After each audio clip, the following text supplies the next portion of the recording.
What is a reverse felting needle and what does it do? My name is Charlotte Allen and you've reached my channel, The Felting Alchemist. So the needle I want to focus on today is the reverse felting needle, and this is very different to the normal felting needles that you would use in needle felting. So the reverse needle has its barbs going along the shaft in the opposite direction to where they would be going for a normal needle. Now what this means is that when you put the wool into something, so say for instance my pig head here, and I penetrate my needle into the wool, as I take my needle out, what happens is it pulls a little bit of the wool out. So this is really good for when you're doing animals, so say for instance like a rabbit or a hare or anything that's a bit furry, and you can create this lovely furry look to them.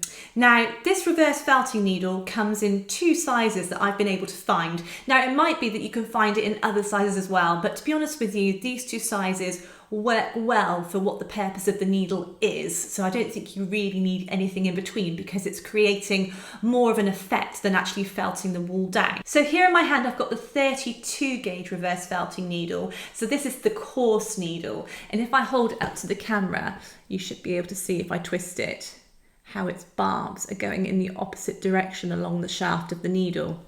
It also comes in a 40 gauge, which would be your finer needle. So that would be a much more finer, fluffier look. And it's actually easier to use in terms of removing it from the wool when you penetrate it into the wool initially. So as you take out the coarser needle, there is quite a bit of resistance there as I'm pulling it out. Whereas with the finer needle, it tends to be a lot easier to just kind of remove the needle and get that sort of finer, fluffier look. So this is great for something that's a bit more rough and ready, the coarse needle. So if you want to create something fluffy and quite rustic looking, then I definitely go for this one. But if you want something a bit finer, not quite as in your face, I would definitely go for the 40 gauge. So that's the reverse needle, short and sweet. I hope you found that useful.